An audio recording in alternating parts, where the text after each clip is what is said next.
विशाल मल्लिका का गुस्सैल रूप देखकर बहुत ज्यादा हैरान रह जाता है। विशाल मन ही मन दिव्या को चाहने लगा है और यही वजह है कि वो किसी भी कीमत पर दिव्या से अलग नहीं हो सकता। लेकिन मल्लिका का ये गुस्सा झेल पाना शायद उसके लिए काफी मुश्किल होगा। मगर फिर भी उसने अपनी सारी हिम्मत जुटाई और मल्लिका की तरफ देखते हुए जवाब दिया, अब आप मुझे और कितना बर्बाद करेंगी? मेरी जिंदगी तो पहले ही नरक बन चुकी है। मैं एक ऐसी जिंदगी जी रहा हूँ जिस पर मेरा कोई काबू नहीं है। मैं कहाँ जाता हूँ, क्या करता हूँ, ये सब आपकी मर्जी से तो हो रहा है। तो अब अगर आप मुझे जान से मार देना चाहती हैं, तो मैं आपको कुछ नहीं कहूंगा, क्योंकि ऐसी जिंदगी जीने से तो अच्छा है कि मैं मर जाऊं। विशाल की ये बात सुनकर मल्लिका का गुस्सा और बढ़ जाता है। तो क्या करेगी अब मल्लिका? क्या मल्लिका विशाल को जाने देगी या फिर विशाल की जान ही ले लेगी? विशाल की बात सुनकर अचानक से मल्लिका जोर जोर से हंसने लगती है। मल्लिका की हंसी की तेज होती आवाज के साथ साथ धीरे धीरे कमरे की दीवारों के साथ पूरा होटल भी मल्लिका की हंसी में शामिल होने लगता है। विशाल घबराकर उन आने वाली हंसी को सुनकर अपने चारों तरफ देखने लगा, मगर उसे कोई भी नजर नहीं आया। उन हंसी ठहाकों की आवाजों से विशाल को अपने अंदर एक अजीब सी घबराहट महसूस होने लगी और विशाल को ऐसा लग रहा है मानो वो कई सारे लोगों से घिरा हुआ हो, मगर उसे अपने सामने एक भी इंसान नहीं दिख रहा। और विशाल को लोगों के हंसी के साथ साथ चलने की आवाजें भी आने लगी। तभी विशाल को ऐसा लगा कि बहुत सारे लोग एक साथ घूरते हुए उसके ही तरफ लगातार बढ़ रहे हों। विशाल धीरे धीरे पीछे की तरफ हटते जाता है। विशाल को इस वक्त ऐसा लग रहा है जैसे उसकी मौत उसके काफी नजदीक खड़ी हो।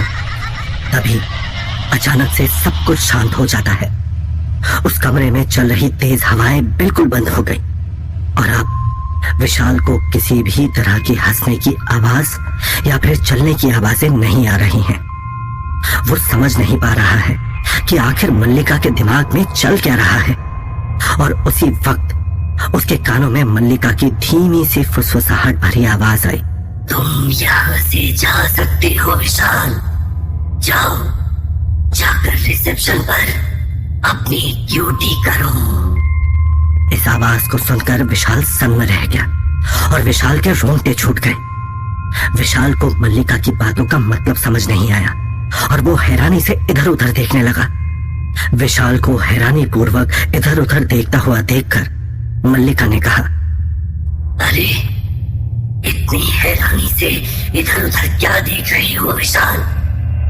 मैं तुम्हारे सामने खड़ी हूँ।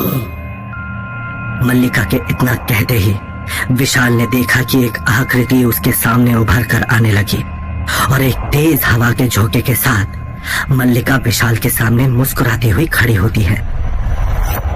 अभी तो तुम्हें मेरे होटल राजमहल की आत्माओं को उनका इंसाफ दिलवाना है, इसीलिए अभी मैं तुम्हें नहीं मारना चाहती, लेकिन तुम्हारी जिंदगी का मैं वो हाल कर दूंगी कि तुम मरने के लिए मेरे सामने भीख मांगोगे, लेकिन मैं तुम्हें मरने भी नहीं दूंगी। मल्लिका ने चीख कर अपनी खौफनाक हंसी हंसते हुए विशाल की तरफ अपनी लाल लाल आंखें करते हुए कहा।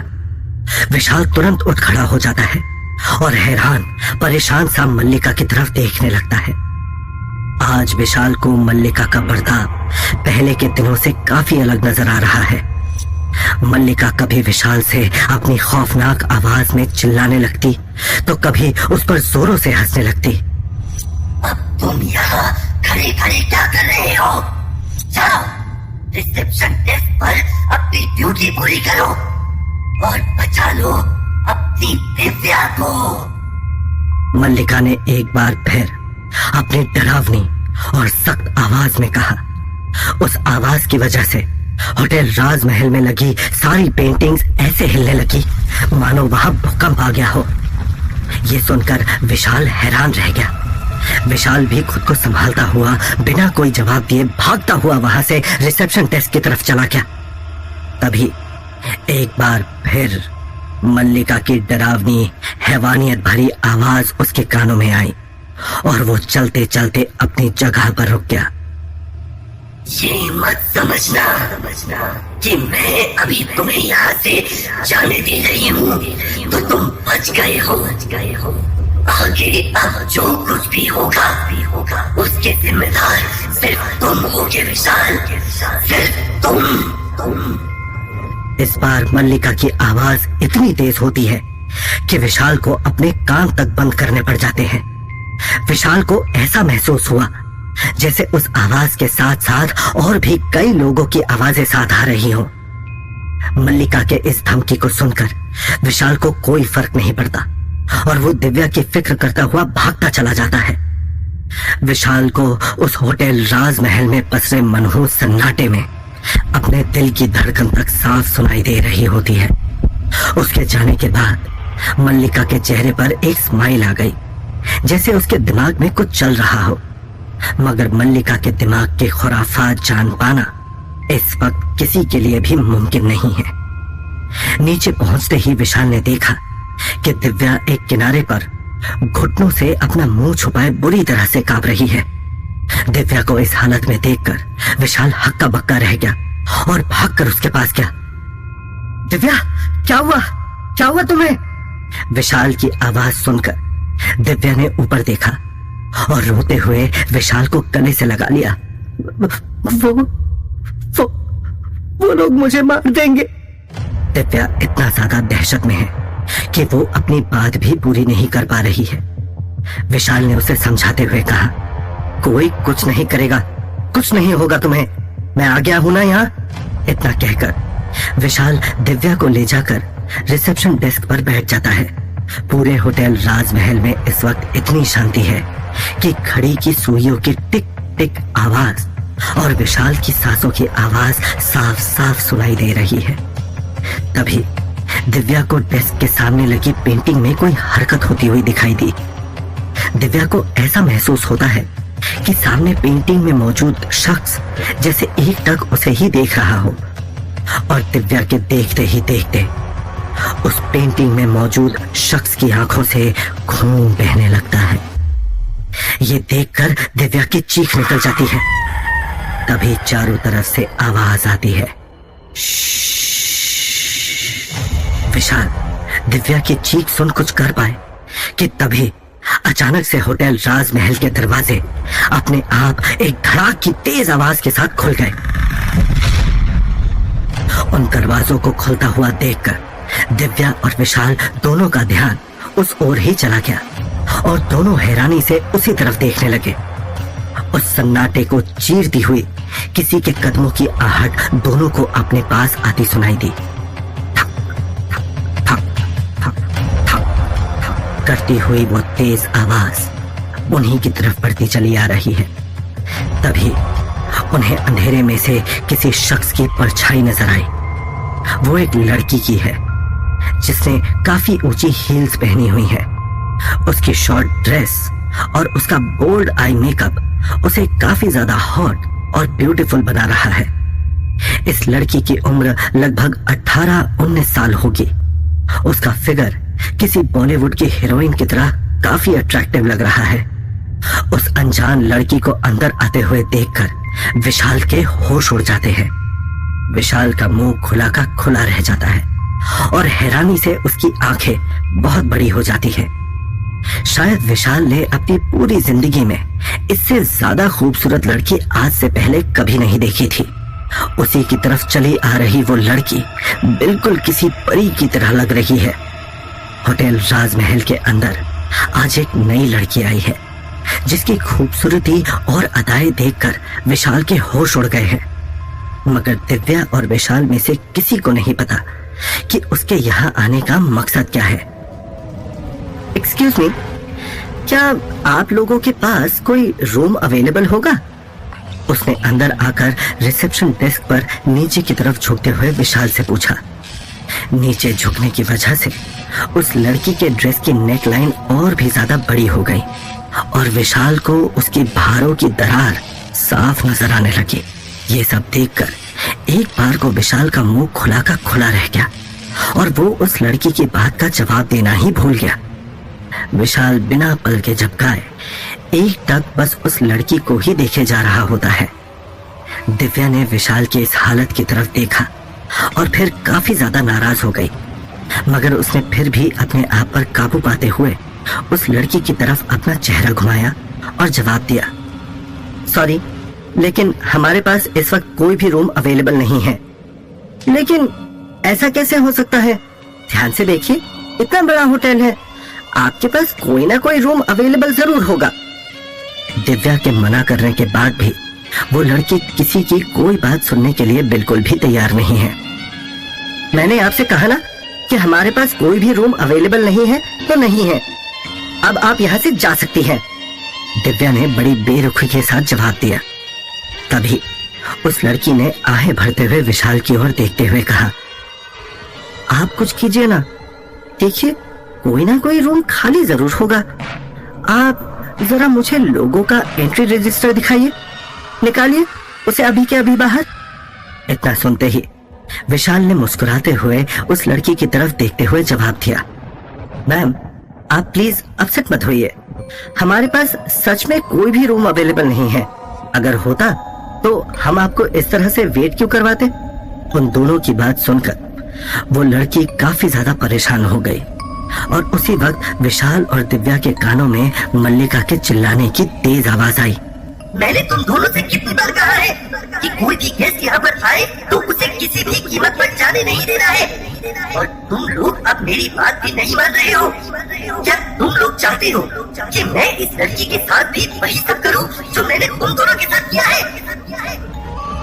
मल्लिका की उस जोरदार आवाज को सुनकर विशाल और दिव्या के चेहरे का रंग उड़ गया, लेकिन हैरानी की बात तो ये है कि मल्लिका की आवाज सिर्फ विशाल और दिव्या को ही सुनाई दी।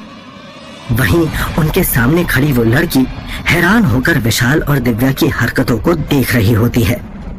जैसे ही उन दोनों ने मल्लिका की बात सुनी, वो काफी ज्यादा डर गए और घबराकर एक दूसरे की तरफ देखने लगे। वो दोनों उस लड़की को होटल राजमहल में रुकने नहीं देना चाहते हैं, लेकिन अब उनके पास और कोई चारा भी नहीं है। इसीलिए विशाल ने आखिर में ना चाहते हुए भी उस लड़की की तरफ देखा और रजिस्टर उस लड़की की तरफ घुमाकर कहा, आप इसमें अपनी डिटेल्स फिल कर दीजिए। विशाल की बात सुनकर उस लड़की के चेहरे पर एक बड़ी सी मुस्कान आ गई और उसने तुरंत खिलखिलाते हुए अपनी डिटेल्स उसमें फिल कर दी। विशाल ने उससे वापस रजिस्टर लेते हुए कहा, थैंक यू मैम। विशाल की बात सुनकर उस लड़की ने कहा, प्लीज कॉल मी निकिता। ये सुनकर विशाल मुस्कुराने लगता है और वही दिव्या को ये सब सुनना बिल्कुल भी अच्छा नहीं लग रहा होता। इसीलिए दिव्या ने चिढ़ते हुए उस लड़की की तरफ देखा और विशाल के हाथों से चाबी छीनते हुए उस लड़की को देते हुए कहा, ये लीजिए आपकी keys for room number 4011। Thanks, finally तुम लोगों के पास मेरे लिए एक रूम तो खाली हुआ। इतना कहकर निकिता ने अपने कमरे की चाबी लेने के लिए अपना हाथ आगे बढ़ाया और उसकी उंगलियां गलती से विशाल के हाथों को छू गई। उन दोनों के हाथ वहीं पर रुक गए और वो दोनों एक दूसरे की तरफ देखने लगे। विशाल को ऐसा लगा जैसे उस लड़की के छूते ही उसके बदन में एक बिजली दौड़ गई हो। दिव्या ने उन दोनों को एक दूसरे के इतने नजदीक देखा और उसका दिल टूट गया, मगर दिव्या ये बात अच्छी तरह से जानती है कि उसका विशाल के ऊपर कोई हक नहीं और विशाल अपनी मर्जी का मालिक है। इसीलिए दिव्या ने अपने टूटे दिल को संभालते हुए धीरे से अपना गला साफ करते हुए कहा, अब आप जाकर आराम कर लीजिए ma'am, you are welcome. Divya की आवाज सुनते ही विशाल और निकिता जैसे अपने होश में आ गए और काफी अनकंफर्टेबल होकर इधर उधर देखने लगे। आखिरकार निकिता ने दिव्या की तरफ देखकर स्माइल की और उसके बाद वहां से अपने कमरे की तरफ जाने लगी। तभी उसने पीछे मुड़कर विशाल की तरफ देखा और कहा, मेरा बैग आप रूम में छोड़ देंगे? विशाल ने मुस्कुराते हुए कहा, हाँ हाँ क्यों नहीं। विशाल जैसे ही उसके पीछे जाने लगता है, दिव्या उसे रोकते हुए कहती है, तुम इसे छोड़ने नहीं जाओगे। विशाल ने भी धीरे से दिव्या से कहा, अरे वो हमारी गेस्ट है यार, उसका सामान तो छोड़कर आना पड़ेगा। ये कहते ही विशाल बैग लेकर निकिता के पीछे पीछे चला जाता है। रूम में जाकर विशाल जैसे ही निकिता का बैग रखता है तो उसकी नजर सामने खड़ी निकिता पर जाती है, जिसने विशाल के सामने ही अपने कपड़े उतारना शुरू कर दिया है। विशाल ये देखकर हक्का बक्का रह जाता है और फटाफट रूम से बाहर निकल जाता है। निकिता विशाल की इस हरकत पर मुस्कुराने लगती है। विशाल के आ जाने के बाद दिव्या ने अपना सर चुपचाप नीचे की तरफ झुका लिया। दिव्या के चेहरे का रंग उतर गया है और उसने बिना विशाल की तरफ देखे बड़बड़ाते हुए विशाल से कहा कि आजकल की लड़कियां भी ना, इन्हें तो कपड़े पहनने की बिल्कुल तमीज ही नहीं है। क्या? विशाल उसकी बात सुनकर एक पल के लिए हैरान हो गया। विशाल को समझ में नहीं आ रहा होता है कि आखिर दिव्या को हुआ क्या है जो वो ये बातें कर रही है। दिव्या ने अपनी पलकें उठाकर एक पल के लिए विशाल की तरफ देखा और गुस्से में कहा, और नहीं तो क्या, कौन इतने छोटे छोटे कपड़े पहनता है? ऐसी लड़कियां ना बहुत चालाक होती हैं, सिर्फ लड़कों को फंसाने के लिए इस तरह के छोटे छोटे कपड़े पहनती है, और तुम्हारे जैसे लड़के इनको देखते ही इन पर मर मिटते हैं। ये सुनकर विशाल हैरान होकर कहता है, तुम्हारे कहने का मतलब क्या है? दिव्या ने उसकी तरफ घूरते हुए कहा, तुम ना सिर्फ मेरे हो, और अगर तुमने किसी और को देखा भी ना तो तुम्हारी आंखें नोच लूंगी, बड़े आए। दिव्या की आवाज साफ बता रही है कि उसे निकिता से जलन हो रही है। दिव्या, तुम पागल हो गई हो क्या? तुम ये कुछ भी बोले जा रही हो। अरे उस लड़की को अभी आए हुए एक दिन भी नहीं हुआ है और तुम अभी से उसको लेकर ऐसी बातें करने लगी। विशाल ने हैरानी से दिव्या की तरफ देखते हुए पूछा, लेकिन दिव्या ने विशाल की बात का कोई जवाब नहीं दिया। वहीं ऊपर अपने कमरे में मौजूद निकिता ने किसी को कॉल किया। हाँ, मैं होटल राजमहल पहुंच गई हूँ और मैंने विशाल को देख भी लिया है। तुम फिक्र मत करो, बस कुछ ही दिनों में वो मेरे इशारों पर नाचना शुरू कर देगा। इतना कहकर वो अपने रूम में जोर जोर से हंसने लगती है। अभी विशाल और दिव्या एक दूसरे से उखड़े उखड़े बैठे ही होते हैं कि तभी अचानक से रिसेप्शन डेस्क का फोन ट्रिंग ट्रिंग आवाज करने लगता है। विशाल और दिव्या दोनों ये सुनकर हैरान रह जाते हैं। दिव्या ने थोड़ा घबराते हुए कहा, विशाल, आज ये अचानक फोन कैसे बजने लगा? विशाल ने जवाब देते हुए कहा, रुको मैं देखता हूं। विशाल आगे बढ़कर फोन उठाता है तो फोन के दूसरी तरफ से किसी और की नहीं बल्कि निकिता की आवाज आती है, जो अभी कुछ ही देर पहले अपने कमरे में गई है। अरे कैसा होटल है आपका? आपका ये होटल चलता कैसे है और कौन रुकता है यहाँ पर? कहाँ फंस गई मैं? उस लड़की ने विशाल के ऊपर गुस्सा करते हुए कहा, आई एम सॉरी मैम, लेकिन क्या आप प्लीज मुझे बताएंगे कि आप क्या कहने की कोशिश कर रही हैं? विशाल ने काफी आराम से पूछा। मैं अपनी थकान उतारने के लिए शावर लेने बाथरूम में गई थी और नहाते नहाते बीच में ही पानी आना बंद हो गया और ये बाथरूम की लाइट भी बार बार जल बुझ रही है। कितना अजीब होटल है आपका। अब आपका इस बारे में क्या कहना है मिस्टर? मैनेजर कौन है आपका, जरा बताइए। वो लड़की काफी नाराज लग रही है। आपको जो भी प्रॉब्लम हुई है मैं उसके लिए बेहद शर्मिंदा हूँ मैम। मैं अभी के अभी वहाँ पर आकर ये सारी प्रॉब्लम्स सॉल्व करने की कोशिश करता हूँ। Yes please. और जो कमरा आपने मुझे दिया है उसमें बहुत ज्यादा बदबू आ रही है, जैसे कई दिनों से सफाई ना हुई हो। तुरंत इसकी भी सफाई करवाओ, वरना मैं अभी तुम्हारी कंप्लेंट करती हूँ। उस लड़की ने विशाल को झिड़कते हुए कहा और एक झटके में फोन रख दिया। ओह यार, विशाल ने परेशान होकर अपने माथे पर हाथ रखते हुए कहा, अब क्या हो गया? दिव्या ने विशाल की तरफ देखते हुए पूछा। वो लड़की जो अभी आई थी ना, निकिता, उसके बाथरूम में पानी नहीं आ रहा है। वो काफी गुस्से में लग रही थी और अब मुझे प्लम्बर बनकर उसकी हेल्प करने के लिए जाना पड़ेगा। विशाल ने अपनी बेचारी वाली शक्ल बनाते हुए दिव्या से कहा, हाँ हाँ तो बिल्कुल जाओ, तुम्हें तो वैसे भी वो लड़की अच्छी लग रही थी, तो ये खबर सुनकर तो तुम्हारे मन में लड्डू फूट रहे होंगे। मगर मुझे तो ये समझ में नहीं आ रहा है कि इस लड़की के दिमाग में क्या चल रहा है जो वो ये भूतिया होटल में रुकने के लिए आ गई। विशाल की बात सुनकर दिव्या ने चिढ़ते हुए जवाब दिया, अब तुम फिर से शुरू मत हो जाना। वो हमारे होटल की गेस्ट है और गेस्ट होने के नाते मुझे उसकी मदद करनी ही होगी। हम उसकी मदद करने के लिए उसे मना नहीं कर सकते। तुम यही रुको, अभी आता हूं मैं।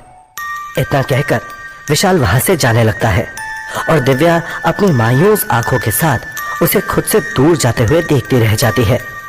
तभी विशाल के कान में मुरली फुसफुसाता है, इस दिव्या को देखकर मुझे मेरी बीवी की याद आ गई। वो भी मुझ पर इसी तरह से शक किया करती थी। ये सुनते ही बंसी ने हंसते हुए विशाल के कान में कहा, ये लड़कियां सारी एक जैसी होती है, एक वक्त के बाद ये चुड़ैल बन जाती है।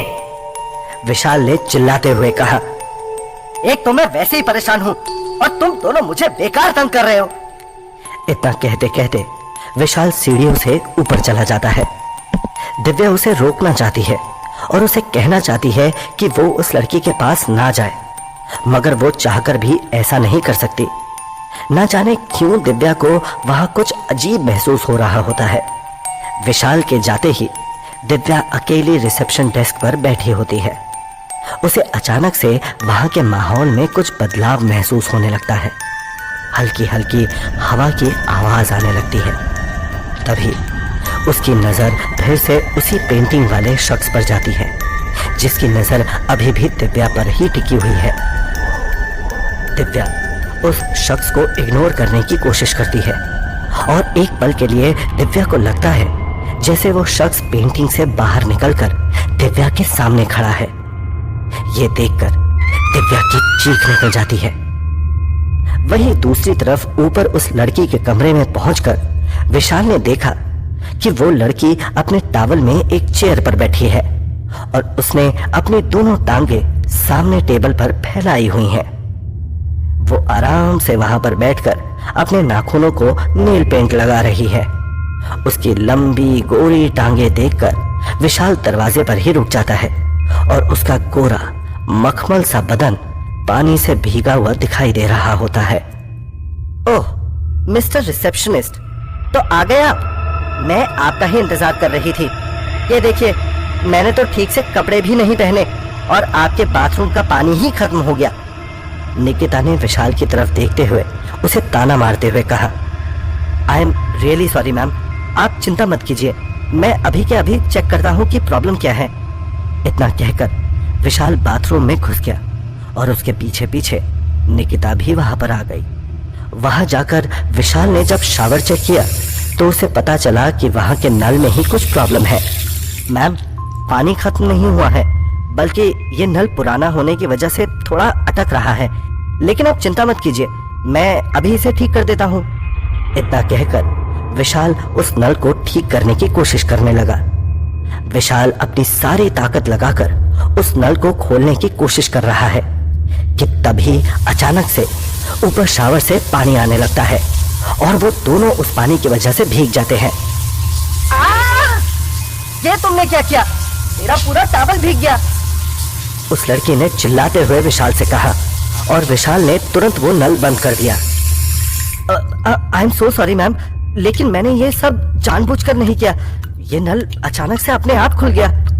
ये कहते हुए विशाल ने एक नजर निकिता के ऊपर डाली, जो अपने गीले टॉवल में वहां पर खड़ी अपने बालों से पानी झाड़ रही है। टॉवल गीला होकर उसके पूरे बदन से चिपक गया है और वो उसकी फिगर को अच्छे से देख पा रहा है। निकिता का फिगर और भी ज्यादा हॉट और सेक्सी लग रहा है। उसकी सफेद गोरी स्किन पर पानी की बूंदें साफ चमक रही हैं और ये सब देखकर विशाल का मन बहकने लगता है। वो चाहकर भी अपनी नजर उसकी बॉडी से हटा नहीं पा रहा। विशाल इस वक्त कैसे भी करके बस निकिता को अपनी बाहों में जकड़ लेना चाहता है। अब तुम यहाँ खड़े खड़े क्या कर रहे हो? चलो यहाँ से बाहर निकलो ताकि मैं अपने कपड़े चेंज कर पाऊं। निकिता ने विशाल को धक्का मारकर बाथरूम से बाहर निकालते हुए कहा, मगर उसी वक्त नीचे फ्लोर पर पानी होने की वजह से उसका पैर फिसल गया और वो नीचे की तरफ गिरने लगी। तभी अचानक से विशाल ने अपने दोनों हाथों से उसकी कमर को पकड़ लिया और उसे गिरने से बचा लिया। निकिता ने भी अपने दोनों हाथों से कसकर विशाल की शर्ट को पकड़ लिया ताकि वो गिरे नहीं। वहीं इन सब से परे विशाल को ध्यान ही नहीं रहता कि कोई है जिसकी नजर विशाल और निकिता पर बराबर बनी हुई होती है। ऊपर विशाल उस लड़की की बाहों में खोया हुआ है, वहीं नीचे दिव्या का दिल बहुत घबरा रहा है। दिव्या डर के मारे बार बार इधर से उधर घूम रही है और बार बार विशाल के इंतजार में सीढ़ियों की तरफ देख रही है। वो ना तो रिसेप्शन डेस्क के पास जा पा रही होती है और ना ही ऊपर विशाल के पास। एक पानी चेक करने के लिए कितना टाइम लगता है? ये कहीं उस नक्चड़ी लड़की ने उसे फंसा तो नहीं लिया?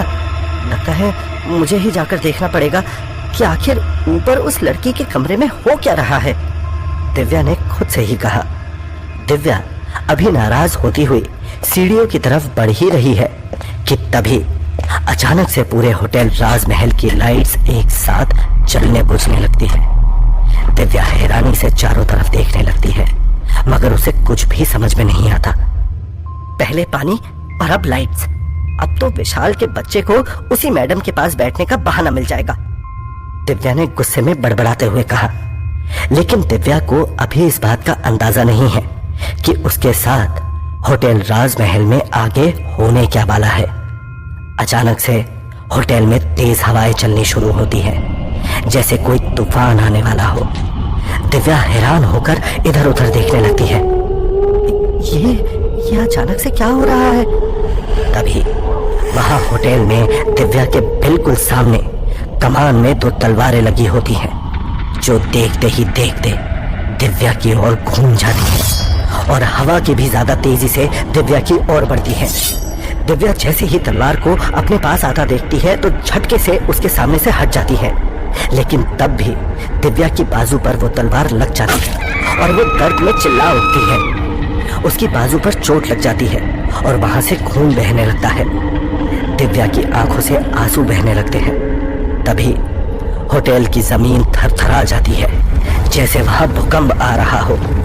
ये सब देखकर दिव्या के हाथ पैर कांपने लगते हैं और उसके माथे पर पसीना आ गया।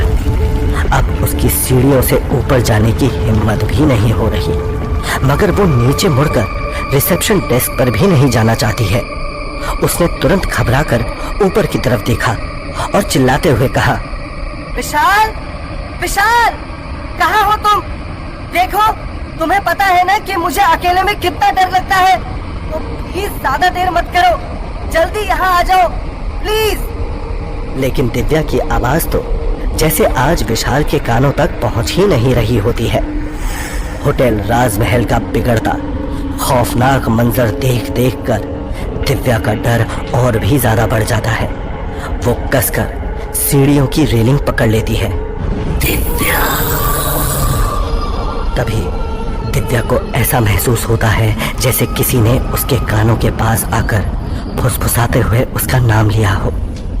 किसी के सांसों की छुअन दिव्या को अपने कंधों पर महसूस होती है, जिस वजह से दिव्या के रोंगटे खड़े हो जाते हैं और अपना नाम सुनते ही दिव्या की रूह कांप जाती है और दिव्या हिम्मत जुटाते हुए एक झटके से पीछे मुड़कर देखती है, मगर उसे दूर तक वहां कोई नजर नहीं आता।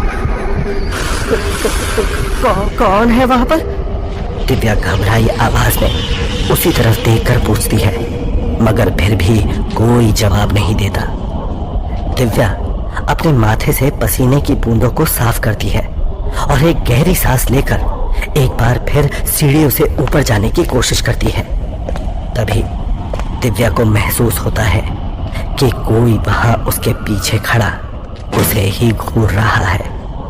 दिव्या खुद को शांत करती हुई पीछे मुड़ती है तो उसे अपने सामने एक लंबे बालों वाली लड़की नजर आती है। उस लड़की का पूरा जिस्म बुरी तरह से झुलसा हुआ है। उस लड़की के पूरे शरीर पर लटकती हुई चमड़ी साफ नजर आ रही है और उसकी बॉडी से जगह जगह से खून बह रहा है। आंखें तो जैसे बस काला निशान है और होठ एक जगह से पूरे कान तक कटे हुए हैं। उस लड़की के शरीर से गिरता खून नीचे टपक टपक कर जमीन को तालाब में बदलता जा रहा है। जैसे ही वो लड़की दिव्या के सामने आई, उसी वक्त पूरे होटल राजमहल में गहरा सन्नाटा फैल गया और सारी आवाजें बिल्कुल बंद हो गई। लेकिन उस लड़की की डरावनी सांसों की आवाज दिव्या के कानों में सुई की तरह चुभ रही है। होटल के हॉल में उस लड़की के शरीर से खून के टपकने की आवाज और दिव्या के तेज होती हुई सांसों की आवाज बुरी तरह से गूंज रही है। उस लड़की को अचानक से इस तरह अपने सामने देखकर दिव्या के रोंगटे खड़े हो जाते हैं और उसके पूरे शरीर में एक सिहरन दौड़ जाती है। वो इस वक्त इतनी घबराई हुई है कि उसके मुंह से एक भी शब्द नहीं निकल रहा। अचानक से वो लड़की अपने खून से सने हुए हाथ दिव्या की तरफ बढ़ाने लगती है, मगर ये देखकर डर से दिव्या अपना बैलेंस खो बैठती है और चिल्लाती हुई लुढ़कते हुए सीढ़ियों से नीचे गिर जाती है। दर्द और घबराहट की वजह से उसका पूरा शरीर कांपने लगता है और दिव्या की आंखों में आंसू आ जाते हैं।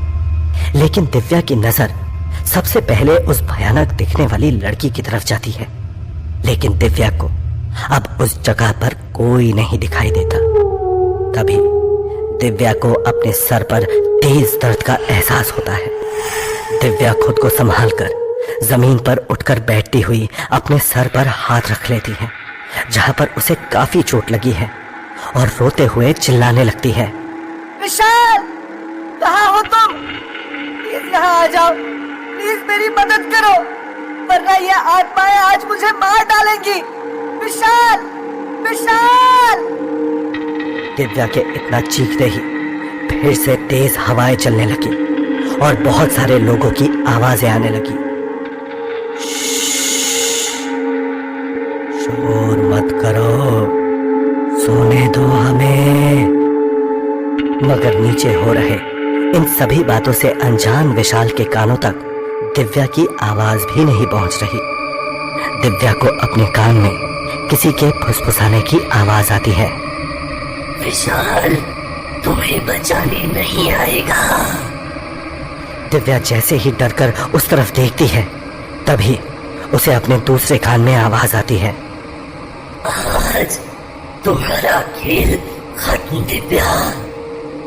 ये सुनते ही दिव्या के पूरे शरीर के रोंगटे खड़े हो जाते हैं और झर-झर उसकी आंखों से आंसू बहने लगते हैं। इसके साथ ही किसी के हंसने की जोर जोर से आवाजें आने लगती हैं। अगले ही पल दिव्या को वही लड़की अपने सामने दिखाई देती है और उसके खून से सने हाथ इतनी दूर से भी लंबे होते हुए दिव्या के गले तक पहुंच जाते हैं और दिव्या का दम घुटने लगता है। कौन है ये आत्मा जो दिव्या को मारना चाहती है? क्या रिश्ता है इसका दिव्या से? क्या विशाल आज दिव्या को बचाने आएगा?